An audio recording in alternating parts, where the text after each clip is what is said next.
Bonjour, vous écoutez Le Corrigé de l'Info, un podcast proposé et réalisé par le CRU, le labo d'idées universitaires. Trop souvent, les sujets d'actualité sont présentés de façon incomplète, approximative, cédant même quelquefois à la facilité d'une forme de prêt-à-penser. Pour corriger cela, nous avons choisi de nous appuyer sur l'expertise universitaire afin d'éclairer et d'approfondir un sujet au cœur de l'info. Pour ce premier numéro, Corrigé d'info s'intéresse à la façon dont les réseaux sociaux nous influencent et à la façon dont les pouvoirs publics se sont emparés du sujet. Nous avons la chance de recevoir, pour parler de cela, Laurent Gaillard, enseignant, docteur en sciences politiques à l'EHESS et auteur notamment de son dernier livre Darknet, GAFA et Bitcoin, l'anonymat est un choix. Alors, bonjour Laurent. Bonjour. Le 20 février dernier, Emmanuel Macron, à l'occasion du dîner du CRIF, a annoncé qu'une loi serait proposée courant mai pour lutter contre la haine sur les réseaux sociaux et sur Internet. Alors dit comme ça, comment peut-on être contre cette loi ? Et est-ce que vous pensez que c'est une loi qui sera utile et qui est aujourd'hui une nécessité ? Alors en effet, c'est toujours difficile d'être contre la haine. De la même manière, j'aurais tendance à dire qu'il était difficile d'être contre Aristide Briand quand il voulait déclarer la guerre hors la loi en 1928.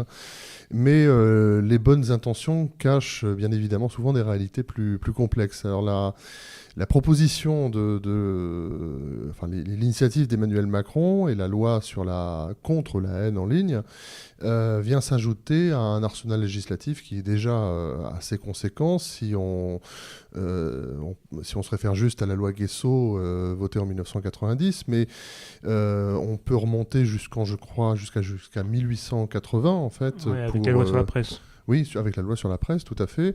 Et la loi Guesso elle-même, c'est la première de 4 lois dites mémorielles françaises.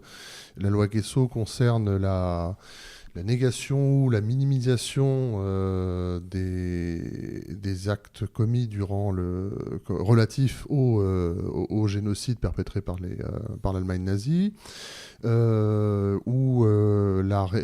concerne aussi la répression des actes antisémites, xénophobes et racistes. Et on pouvait déjà appliquer à ce qui se passait sur les réseaux sociaux et sur Internet, ou a été simplement limitée à l'époque à des actions qui auraient pu être faites dans le domaine de la presse écrite Surtout en 1990, encore la presse écrite, puisque Internet n'en est, du moins l'Internet grand public n'en est qu'à ses balbutiements, puisque l'administration Clinton n'a même pas encore, prendra la décision d'ouvrir Internet 2 ans plus tard, ou 3 ans plus tard, me semble-t-il.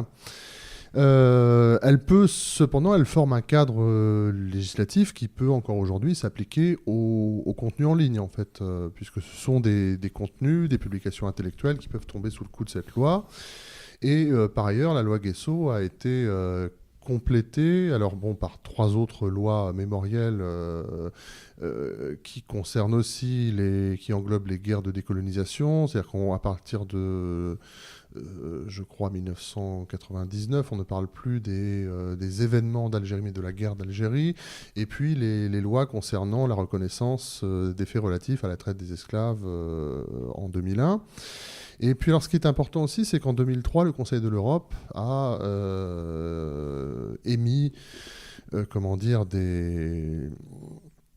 proposer, on va dire, un protocole législatif pour réprimer, donc c'était en 2003, la cybercriminalité. Donc en l'espace de 13 ans, entre la loi Guesso et en changeant d'échelle, en passant de l'échelle française à l'échelle européenne, en passant de la loi Guesso en 90 à 2003, on s'aperçoit que le législateur ou les autorités, les institutions au niveau européen prennent conscience du développement d'Internet et, on va dire, modernisent un petit peu leur cadre d'action. Donc ce que propose Emmanuel Macron, c'est de rajouter, disons, une couche à ce on dit également ce millefeuille législatif, en fait.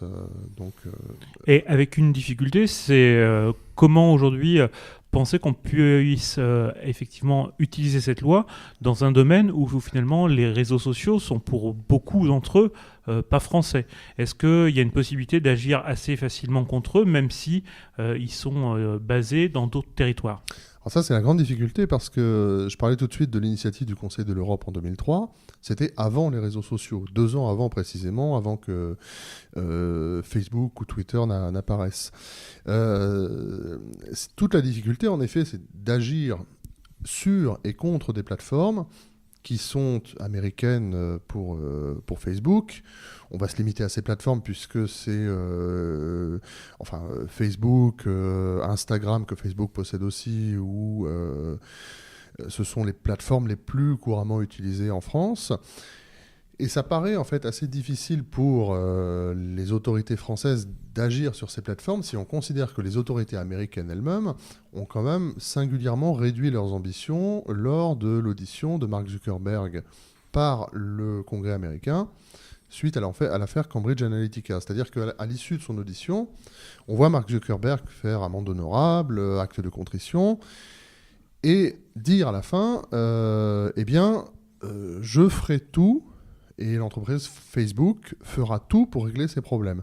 C'est-à-dire qu'il ne dit pas, à aucun moment, il suggère que le législateur va pouvoir intervenir pour régler les problèmes de l'entreprise Facebook. Il dit, nous allons faire, et aucun des parlementaires qui ont cuisiné Mark Zuckerberg à ce moment-là ne suggère d'ailleurs autre chose. Même ceux qui l'ont mis le plus mal à l'aise, je pense. Et pourquoi ça ? Pourquoi il n'y a pas de volonté législative ? Est-ce que c'est trop compliqué ou... Alors, on peut se demander si finalement il est dans l'intérêt de l'État américain lui-même de s'attaquer à ces locomotives numériques. Je pense à il y a un universitaire, Tim Wu, qui est le père de la notion de neutralité du net, donc figure on va dire, du monde d'Internet et du monde numérique, qui a publié cette année un livre, je ne sais plus comment il s'appelle, dans lequel... mettra en référence. Oui, voilà. Dans lequel il appelle à appliquer aux États-Unis, puisqu'il est américain, la loi antitrust contre les GAFA. Le problème, c'est que c'est difficile d'imaginer finalement que le pouvoir politique aurait vraiment la volonté, sans même parler de démanteler Facebook comme Tim Wu le suggère, tout simplement d'intervenir dans la cuisine interne de Facebook. Alors, on voit ces réticences aux États-Unis qui ont des raisons économiques, qui ont aussi des raisons qui remontent à, on va dire, la lune de miel entre pouvoir politique et Silicon Valley, puisque Donald Trump a une attitude assez ambivalente vis-à-vis de ces grands géants du numérique, mais les liens, même si la Silicon Valley n'a pas été très heureuse de l'élection de Donald Trump, les liens restent quand même entre pouvoir politique et monde du numérique dans la Silicon Valley. Les liens restent forts. Et Barack Obama, dès 2008, avait été, on va dire, lancé une opération du sourire dès le début de sa campagne pour recueillir les fonds et surtout l'aide de ces outils. Alors, du coup, juridiquement, on voit qu'effectivement, on a un arsenal qui se renforce. On a l'impression que c'est plus politique que juridique. Finalement, c'est donner un signe, un symbole qu'on va faire quelque chose. Est-ce que finalement, il n'y a pas d'autres initiatives ? On se rappelle qu'en 2016, les GAFA avaient signé une charte au niveau européen. Est-ce que c'est pas dans cette direction qu'il peut y avoir des choses qui avancent plus ? Est-ce qu'ils peuvent s'auto-limiter ? Est-ce que d'ailleurs, c'est pas plus dangereux ? Alors, peuvent-ils s'auto-limiter ? La conception de j'allais dire l'intimité, mais c'est pas le mot, la protection. La protection de la vie personnelle. De la vie privée, voilà, de la vie personnelle, défendue par Mark Zuckerberg, a l'air assez unilatérale. C'est-à-dire qu'en fait, assez récemment, Facebook, par la voix de Zuckerberg, a dit, voilà, nous allons en fait maintenant recentrer notre modèle économique sur la protection des données, la protection de l'utilisateur, mais c'est la protection de l'utilisateur vis-à-vis des autres utilisateurs, et là encore on s'aperçoit que finalement Facebook ne dit pas grand-chose de la protection des utilisateurs vis-à-vis de la plateforme elle-même, en fait, qui Donc, qui coopère toujours autant de collecte de données. Alors néanmoins, il y a eu des initiatives prises par Facebook pour, on va dire, montrer patte blanche, en fait, quoi. C'est-à-dire que, avant même de parler du contexte français, dès l'après-élection de Donald Trump, on a vu Facebook intervenir pour clore des comptes jugés, comment dire, soit trop proches de l'alt-right américaine, soit trop complotistes, enfin, pour répondre en gros aux critiques qui avaient été émises à l'encontre de Facebook, d'avoir influencé la campagne présidentielle. Aujourd'hui, comment dire, on a vu Mark Zuckerberg il y a quelques mois rencontrer Emmanuel Macron et faire des promesses de ce genre, et puis on voit Facebook intervenir contre les sites, comment dire, aujourd'hui, radicaux. soit radicaux, soit les sites qui sont jugés comme propagateurs de fake news. Alors, au passage, on n'a pas parlé à propos d'initiatives législatives, de la loi sur les fake news, qui elle-même a posé les mêmes questions. Alors, peut-être qu'on va y revenir, mais justement, sur ces questions-là, on sent que pourtant, quand il y a une véritable volonté à la fois du politique et des acteurs du numérique, il peut y avoir des avancées. Il semble que le bilan qui a été fait récemment sur la manière dont les réseaux sociaux ont géré, ou en tout cas gèrent maintenant les contenus djihadistes, qu'il y a eu des avancées assez sérieuses. Alors est-ce que c'est vrai ? Est-ce que c'est simplement une présentation de la presse qui nous dit qu'il y a eu, qu'aujourd'hui ils sont très réactifs et qu'il y a beaucoup moins de contenus djihadistes qui passent par les réseaux sociaux, ou est-ce que tout simplement c'est parce que les djihadistes aujourd'hui passent par d'autres réseaux que... J'allais le dire, et puis c'est aussi, comment dire, il y a eu intervention en fait de ces plateformes pour faire le ménage en leur sein, mais bon, c'était déjà je pense aux pages Facebook en fait qui étaient utilisées pour le recrutement djihadiste, c'était déjà des choses qui avaient une durée de vie assez limitée, qui servaient justement en fait à la propagande et au recrutement. Et puis bon, comment dire, le califat, entre guillemets, de l'État islamique, ayant cessé d'exister, enfin, à l'heure actuelle, il y a une relation aussi de cause à effet, le temps que ces réseaux se restructurent aussi. Et puis ils passent aussi, dans un contexte où justement l'État islamique est sur un plan territorial en déroute, il passe aussi par d'autres réseaux, quoi. Donc... il y a, de ce point de vue-là, certainement il y a eu un ménage de faits, mais c'est assez contextuel. Oui, effectivement. Donc les grands cris de victoire en disant qu'il y a eu un vrai travail de fait, c'est beaucoup plus le résultat d'un contexte d'affaiblissement de Daesh que d'une politique très sévère des réseaux sociaux vis-à-vis de ces contenus. Oui, je pense qu'il y a eu une réaction de la part de ces sociétés, en fait, vis-à-vis qui se sont rendus compte qu'en effet, les réseaux sociaux pouvaient servir de plateforme propagandiste, voire de plateforme de recrutement. Mais la réaction est venue déjà quand même assez tard, et aujourd'hui, elle épouse un peu le contexte. Alors, si on revient rapidement pour conclure sur ce point-là, sur cette loi, qu'est-ce qu'elle prévoirait on a surtout, je crois, c'est surtout une loi qui va concerner les signalements et les délais d'effacement. Délais de réaction et délais d'effacement, en fait, hein, pour permettre, en fonction des signalements, de clôturer un compte, d'effacer un contenu. Alors, ça pose évidemment la question aussi de la validité des signalements et puis de la liberté d'expression à travers ça, puisque la réduction des délais pourrait aussi laisser supposer que on va dire, le contrôle est assez... le contrôle des signalements eux-mêmes reste assez succinct, assez léger, en fait. Et oui, et puis le signalement, finalement, il n'y a pas de contre... si un contenu est signalé, la personne qui a fait ce contenu, elle ne peut pas justifier que son contenu est justifiable, justement. On n'est pas dans une démarche avec un contre-argumentaire possible au moment où on reste dans un certain flou, parce que en fait, la possibilité de signaler un contenu inapproprié, ça existe déjà depuis assez longtemps sur différents sites et différents médias sur Internet. Là, il s'agit finalement d'accélérer la procédure qui permet de supprimer un commentaire ou de supprimer un contenu. Donc,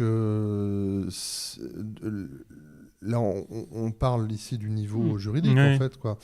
Mais techniquement, effectivement, on se rappelle par exemple que sur les signalements avaient par exemple permis de censurer des œuvres d'art comme l'Origine du monde, qui étaient perçues par les signalements comme simplement Alors, il y a une photo. il y a signalement et algorithme, en fait, quoi. D'accord, là c'était l'algorithme plutôt. Là, c'était algorithmique, et du coup, il faut aussi concevoir qu'une partie de la clôture des comptes ou des procédures de bannissement des utilisateurs Facebook sont faits suite soit à des signalements, mais sont faits la plupart du temps en fait grâce à des algorithmes en fait de contrôle qui fonctionnent par occurrence et puis qui vont décider en fonction d'un certain nombre d'occurrences. Là, il s'agit de la politique très puritaine de Facebook en matière de nudité, en fait, et qui vont décider pour une durée, soit définitivement, soit pour une durée variable, de fermer un compte.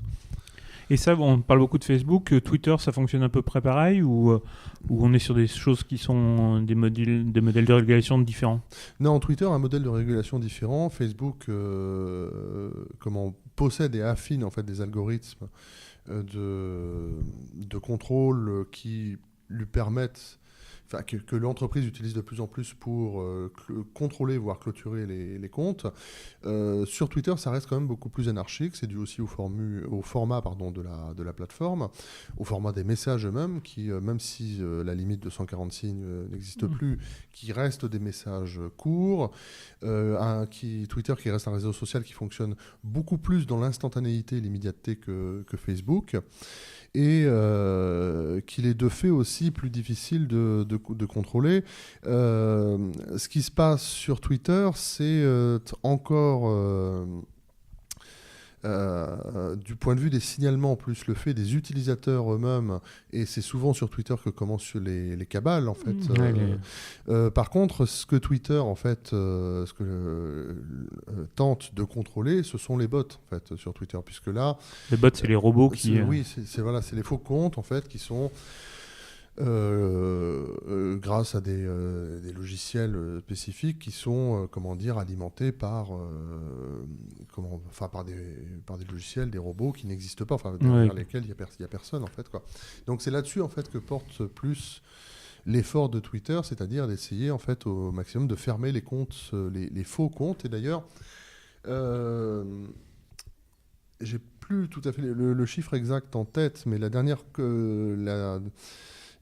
Twitter, je crois, au cours des... pas depuis je crois depuis 2010, a procédé à la fermeture de ce qui représenterait à peu près un quart des comptes Twitter existants. Il y a aujourd'hui, je crois, 350 millions à peu près d'utilisateurs de Twitter. Et ça représentait... alors, c'est peut-être pas tout à fait un quart, parce que je crois que c'était autour de 70 millions en fait, de comptes. C'est un chiffre quand même assez important. Oui, et puis on voit qu'ils continuent à le faire. Encore hier, il y a eu une purge qui a été faite de comptes, et ils le font très régulièrement avec des vagues. Et puis ces comptes du coup réapparaissent aussi en fait. Ça reste assez dur à contrôler. Donc du coup, Facebook ou Twitter en fait peuvent montrer patte blanche et utiliser des outils informatiques et mathématiques pour tenter de réguler soit le problème des bots et des faux comptes, soit le problème des contenus inappropriés. Il en reste qu'en fait, ça reste quand même un contrôle, on va dire, très imparfait en fait. Alors, pour finir justement sur cette loi, dans une tribune, dans un article que vous avez publié sur la revue Politique Magazine, vous dites que c'est une loi qui finalement est à la fois le double aspect d'avoir des germes liberticides et qui sera en plus techniquement inefficace. Pourquoi ? Alors, commençons par les germes liberticides, parce que malgré tout ce qu'on peut reprocher à Facebook, ça reste aujourd'hui une plateforme médiatique aussi qui permet à un certain nombre de médias alternatifs, qui ne sont pas tous d'horribles médias complotistes en fait, d'exister. Il y a énormément dans énormément de domaines, et ce qui a fait beaucoup de mal déjà avant même toute initiative, toute législation. c'est la modification de l'algorithme en fait du fil d'actualité de Facebook qui a recentré en fait la composition du fil d'actualité sur les relations entre amis et plus sur les pages et l'information générale. Et alors ça s'est ressenti en France pour les blogs notamment. Dans certains pays de plus petits pays, ou du moins où l'industrie médiatique est moins développée, ça a été vécu comme quelque chose de dramatique en fait, parce que ça a entraîné le déclin et la fermeture de médias d'opposition, par exemple. Donc là, renforcer encore en fait les possibilités de signalement, de contrôle légal. Bon, on voit tout de suite les dangers qui peuvent, sur Facebook notamment, que ça peut susciter. Ouais, on voit d'ailleurs les déclarations de Zuckerberg qui ont eu lieu tout début mars montrent bien qu'effectivement il est dans ce climat où il y a beaucoup de suspicions, où il y a beaucoup d'initiatives législatives. Il a une tendance à faire du zèle et à se recentrer encore plus sur le contenu des relations entre amis, privés, plus que et à essayer de limiter totalement toutes les pages et les groupes qui transmettraient de l'information. C'est bien pour le modèle commercial de Facebook, qui repose quand même aussi à 90% sur la publicité et sur les très nombreuses études comportementales. Il y en a eu, je crois, depuis 2010, quelque chose comme 150 ou 200 études comportementales au sein du monde universitaire ou tout simplement commandé pour essayer d'établir en fait comment un utilisateur influence un autre groupe d'utilisateurs, comment les liens privés peuvent permettre en fait de faire du placement. Et ça, ce sont des études qu'ils vendent ? Oui, ou qu'ils commandent ou qu'ils achètent, ou alors des études en fait qui sont effectuées même par des institutions universitaires et puis auxquelles Facebook ça va énormément s'intéresser.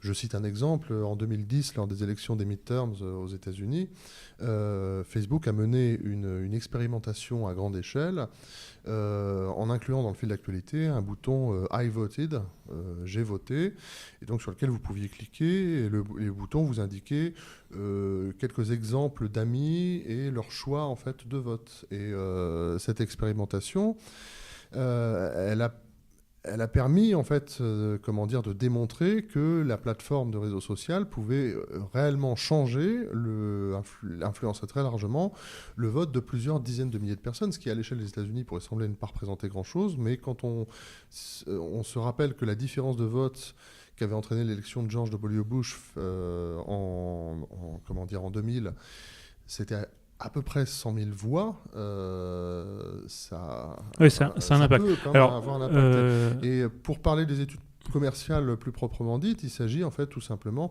Il y a beaucoup d'études qui ont été commandées par Facebook ou utilisées par Facebook pour tout simplement essayer de déterminer comment...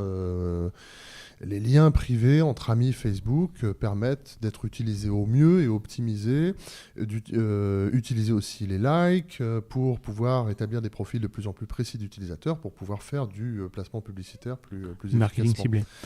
Et donc pourquoi cette mesure est liberticide, on le comprend, ça nuit effectivement à la partie sympathique de Facebook et ça recentre Facebook sur sa partie la plus marketing et commerciale. Mais pourquoi elle est inefficace technologiquement ?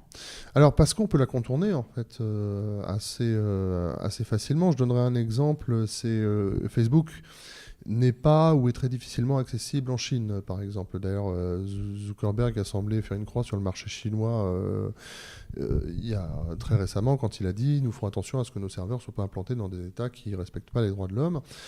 Donc, ce que Facebook a fait en 2015, c'est que Facebook s'est installé à créer un service sur le réseau Tor, par exemple, réseau qu'on appelle Darknet, parce que c'est un réseau qui permet l'anonymat de ses utilisateurs. On peut se demander pourquoi est-ce que Facebook va créer un service sur un réseau, puisqu'a priori on met son nom et son prénom pour s'inscrire sur Facebook. Il s'agissait aussi, par là, de toucher le public des internautes chinois qui eux-mêmes utilisent Tor pour pouvoir se connecter aux sites occidentaux comme Facebook, dont on va dire la consultation est rendue très compliquée par le pare-feu chinois. Alors si on se transporte dans un contexte dans nos démocraties libérales, bien sûr on n'est pas dans un régime autoritaire comme en Chine, Mais à partir du moment où il y a une législation qui arrive, il y a des moyens de la contourner, et ces moyens sont très nombreux. Enfin, les VPN, par exemple. C'est tous les moyens qui permettent de garantir l'anonymat, Oui, voilà, ouais. Donc, VPN, Darknet, etc. Tor, c'est pas seulement un Darknet, c'est aussi un navigateur qui permet de naviguer de manière anonyme sur Internet. On a une estimation à peu près de l'utilisation en France de ces réseaux ? En France, je ne pourrais pas vous donner le chiffre. Mondialement, le nombre d'utilisateurs de Tor aujourd'hui serait à peu près de 4 millions d'utilisateurs au quotidien, en fait. Alors, ce qui, sur les 4 milliards d'utilisateurs d'Internet, représente une goutte d'eau, mais c'est un chiffre qui est en développement constant, notamment depuis les révélations de Snowden. En l'espace d'un été, le nombre d'utilisateurs de Tor avait été multiplié par 4. On vit de plus en plus, on est rentré dans une société de la défiance, où que l'essor du complotisme est un enfant d'Internet qui a démultiplié la réaction de défiance vis-à-vis de ce qu'on considère comme une pensée officielle diffusée par les institutions universitaires, par exemple. Et le fait d'avoir accès pour tout le monde à Wikipédia est un aliment sans cesse de cet esprit de la défiance et qui alimente le complotisme. Défiance vis-à-vis des institutions aussi politiques. On prend par exemple le mouvement des Gilets jaunes, dont d'ailleurs Facebook a été une caisse de résonance. C'est un mouvement qui illustre vraiment la défiance vis-à-vis du politique au point de se penser comme concurrent même de la politique en elle-même. Donc cette défiance, elle a Internet et surtout les réseaux sociaux ont représenté une caisse de résonance énorme en fait pour ce sentiment largement partagé par la population. Et aujourd'hui, en retour, c'est le retour si je puis dire, retour de balancier de la défiance. Les pouvoirs publics demandent à ces plateformes d'instaurer des politiques de la défiance vis-à-vis de leurs utilisateurs pour contrôler un petit peu ce qui se dit et ce qui se fait en fait sur les plateformes de réseaux sociaux. Et donc effectivement, le risque c'est que ces plateformes soient délaissées pour des choses plus... Pour d'autres outils qui vont répondre à une défiance plus grande en fait. Alors c'est vrai qu'on a vu, alors si Tor reste encore un peu ça reste encore assez minoritaire, on voit effectivement depuis quelques années l'évolution très importante de toutes les messageries cryptées. Oui, voilà, là c'est beaucoup WhatsApp, plus la messagerie russe, Telegram, qui se développe en tout cas chez les jeunes, qui est très très utilisée chez les plus jeunes qui ont pris cette habitude-là de fonctionner avec des messageries cryptées. D'ailleurs, c'est intéressant parce que WhatsApp a été aussi racheté par Facebook. Et comment dire, la maison mère a été quelque peu pas en conflit, mais disons qu'il y a eu un petit conflit d'intérêts, puisque en fait la question était de savoir si WhatsApp, la devenue filiale de Facebook, devait en fait communiquer ses données utilisateurs à la maison mère, sachant que l'un des arguments de WhatsApp, c'est d'être justement une messagerie chiffrée en fait, quoi. Et alors, quelle a été la réponse ? Alors a priori c'est non. A priori c'est non, pour l'instant. Donc du coup, on voit qu'effectivement, il reste des solutions techniques finalement pour éviter ces aspects liberticides qui permettent de sauver ça. Mais est-ce que finalement la technique peut pas être elle aussi facteur de fragilité de la liberté d'expression ? Est-ce que finalement la nouvelle censure, ça risque pas d'être une censure beaucoup plus aveugle parce que simplement liée à des algorithmes, à une technologie qui est peut-être un peu plus rapide à censurer les gens ? Ça fait partie des dangers, c'est-à-dire que finalement, on peut se dire que l'ajout de nouvelles couches de législation en fait pour contrôler un peu plus l'expression sur Internet risque finalement de pousser une partie des internautes, comme le font les internautes chinois, en plus grand nombre à aller chercher des solutions techniques pour contourner ces mesures. Et puis par ailleurs, en fait, ce qui se développe déjà surtout, c'est avant tout l'autocensure. Et en effet, la censure par des machines, par des algorithmes sur ces plateformes. Donc, du coup, oui, il y a... on peut se dire que c'est une loi qui ne va pas forcément réprimer les errements les plus condamnables en fait, de la liberté à tout crin sur Internet. Alors que dans le même temps, finalement, l'autocensure, le poids de l'opinion, et surtout de l'opinion instantanée, amène déjà finalement une forme de censure des idées qui est pas très saine déjà sur ces plateformes. Et puis alors, peut-être pour élargir un petit peu, finalement, c'était aussi l'objet d'un des articles que vous aviez publié dans le Figaro sur Facebook et son influence sur les votes. On s'aperçoit que finalement, une des influences les plus importantes, la manière dont ces réseaux sociaux nous influencent, c'est pas forcément d'ailleurs en publiant des contenus haineux ou en publiant des fake informations, mais c'est simplement en nous enfermant dans certains biais psychologiques qui sont très étudiés par Facebook. Absolument. Et c'est là où finalement ça rejoint cette idée d'une censure, des dangers de l'autocensure. Et en effet, l'expression est que vous employez tout à fait juste. On devrait parler plutôt de censure par les biais psychologiques, le fil d'actualité de Facebook. Enferme les gens qui sont plutôt à gauche dans un biais psychologique qui est de plus marqué à gauche, les gens plutôt à droite de la même manière, ou les gens qui n'aiment pas les vaccins, je sais pas, dans un cycle anti-vaccin, enfin, etc. On pourrait multiplier les exemples, mais en effet, c'est un peu le paradoxe de ces réseaux sociaux dont l'objectif, en particulier pour Facebook, est de connecter la Terre entière, et qui finissent finalement par aboutir à la création de tribus idéologiques ou politiques fermées sur elles-mêmes, qui sont certes connectées, mais qui en réalité forment qui sont de plus en plus resserrées sur elles-mêmes, puisque on a l'impression d'avoir des tribus par centre d'intérêt de plus en plus précis, et qui finalement empêchent d'avoir un langage et un discours commun. Oui, tout à fait. C'est un peu ce qu'on oublie quand on cite. C'est un auteur qu'on cite souvent, ou du moins qui a été encore beaucoup cité il y a quelques années. C'est Marshall McLuhan et le fameux village planétaire. Mais on oublie souvent que dans le village planétaire, en fait, on oublie une partie du titre qui est guerre et paix dans le village planétaire. En fait. Et McLuhan n'est pas forcément en train de dire, ça y est, c'est le village de la solidarité planétaire, pardon.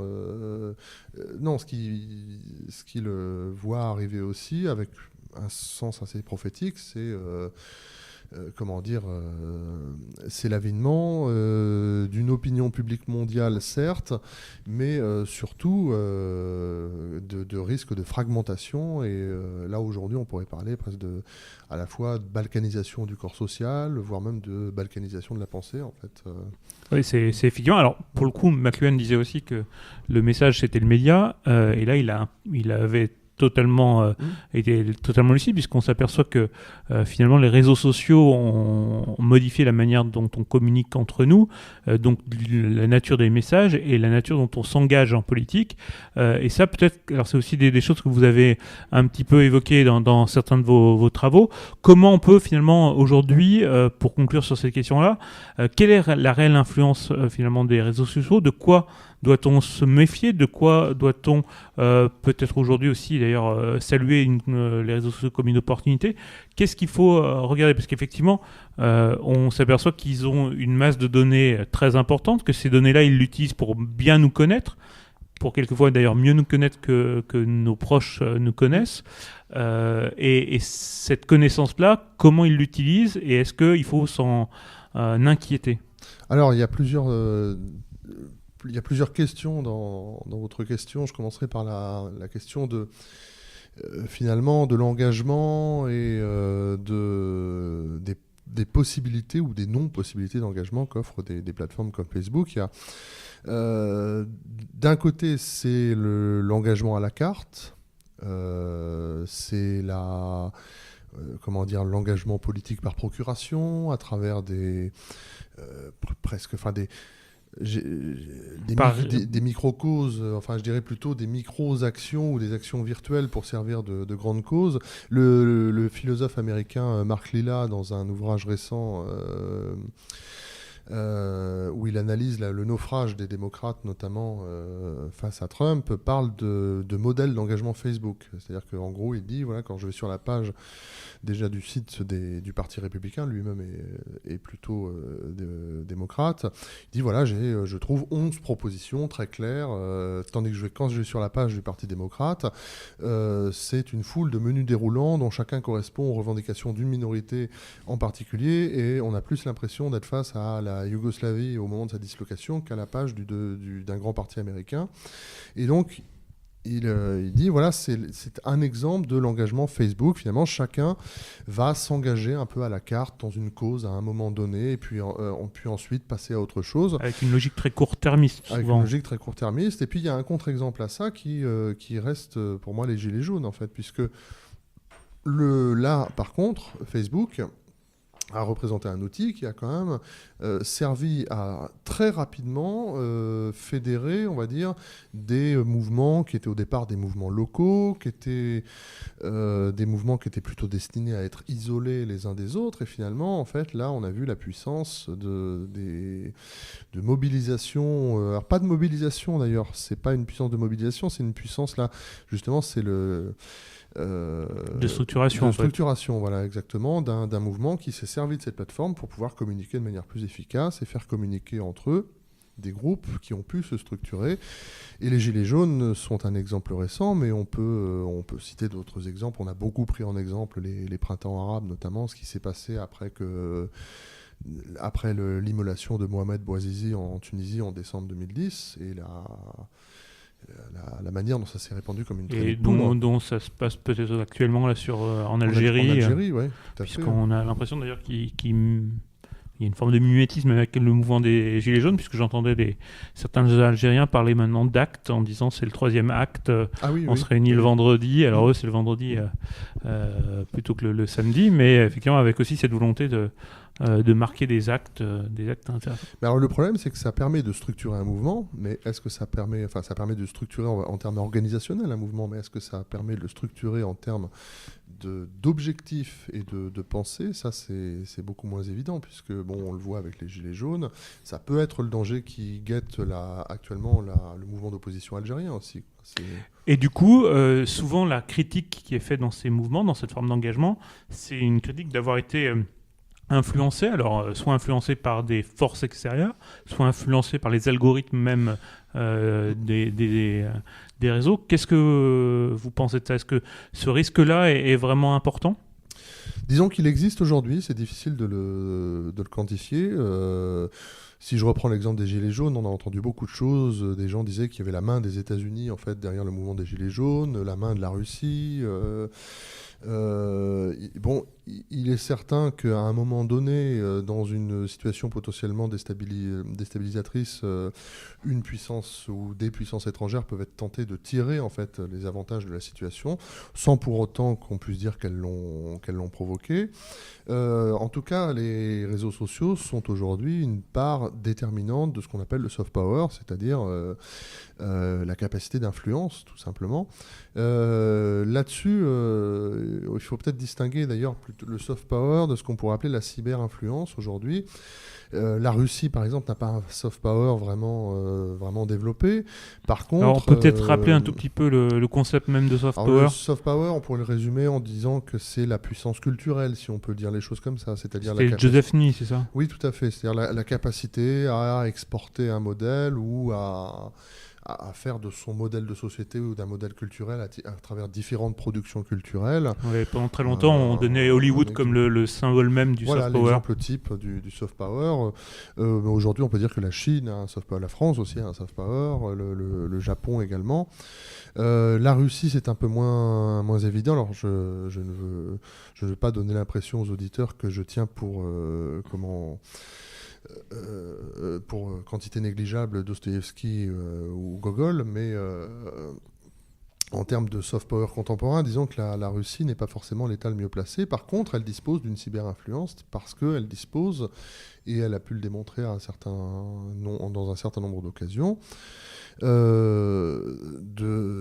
armée, on parlait des armées de trolls russes, c'est-à-dire des gens qui vont venir occuper les lignes de commentaires pour influencer les opinions. Donc la Russie se livre à ce jeu-là, en fait, et elle a conscience des capacités que représentent les réseaux sociaux en termes comme vecteur d'influence. Et aujourd'hui, elle est la seule à être aussi impliquée ou Non, parce que à des degrés divers, la plupart des États utilisent ces outils et cherchent aussi à s'en prémunir.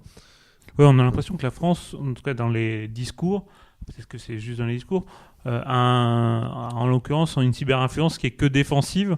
Est-ce que, à votre connaissance, on mène aussi des actions de déstabilisation ou en tout cas de cyberinfluence plus proactive que simplement défensive?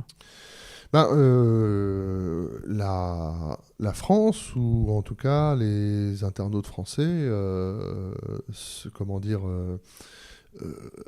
commentent aussi ce qui se passe à l'étranger, voire interviennent par le biais d'Internet dans des crises étrangères. Je dirais que ce qui manque un peu peut-être à la France et à l'Europe, c'est la possession d'outils, en fait, d'outils numériques qui soient proprement nationaux. La Russie possède une culture informatique ancienne. C'est un État qui a quand même tenté de développer parallèlement aux États-Unis, durant la guerre froide, son propre réseau qu'elle n'appelait pas Internet. À l'époque, ça s'appelait Deimos, qui est un peu l'ancêtre de ce qu'on appelle aujourd'hui le RUNet. Donc il y a peut-être une culture il y a une culture assez différente quand même entre la France, qui est aussi un État démocratique libéral, et la Russie.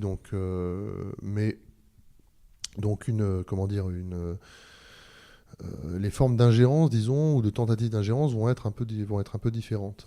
Pour conclure, parce qu'effectivement, on a déjà pas mal fait le tour de la question, il y a quand même un acteur très important dont on n'a pas beaucoup parlé, c'est la Chine. Est-ce que sur ces questions-là de cyberinfluence, on en entend beaucoup parler depuis quelques semaines, notamment sur Huawei et la 5G, est-ce que sur les réseaux sociaux, ils ont aussi une influence chez nous, ou ils se contentent simplement d'être très influents chez eux?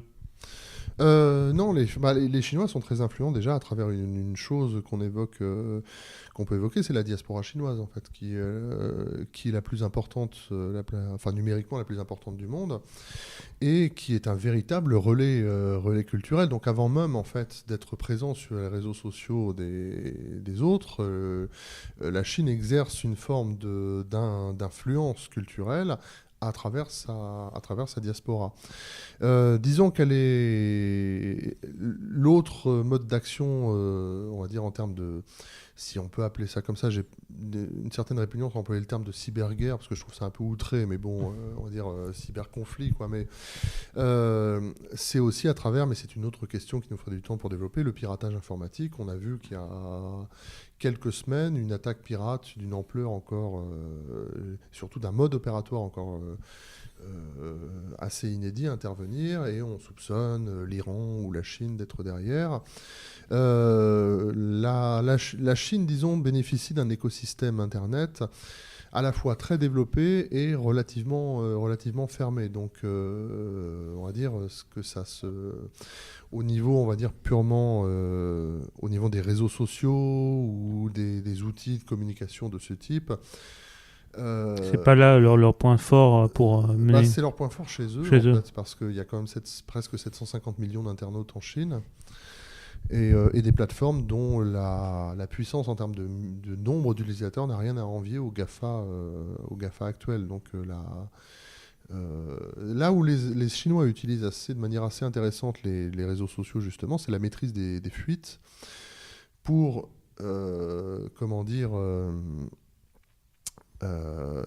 laisser filtrer les informations sur leurs propres réseaux sociaux ou à destination des médias occidentaux, afin de permettre d'orienter la vision entretenue par les médias occidentaux à un moment donné de la politique chinoise, en fait. D'accord, c'est quand même, c'est pas neutre. En tout cas, merci beaucoup. Je pense qu'on va s'arrêter là. Et effectivement, vous nous avez donné l'idée de futurs podcasts, et notamment sur effectivement la question du piratage et des technologies en tant que telles, puisque on sait qu'aujourd'hui une question d'influence, ça va être l'intelligence artificielle et la 5G. Des sujets très vastes qu'on aura à traiter avec le CERU dans les prochaines semaines et les prochains mois. Je vous remercie pour ce premier podcast. J'espère que les internautes et les auditeurs seront très fidèles à ce nouveau rendez-vous qu'on vient de lancer. Pour ça, je vous invite à vous abonner au podcast du CERU. Merci beaucoup à tous et à très vite.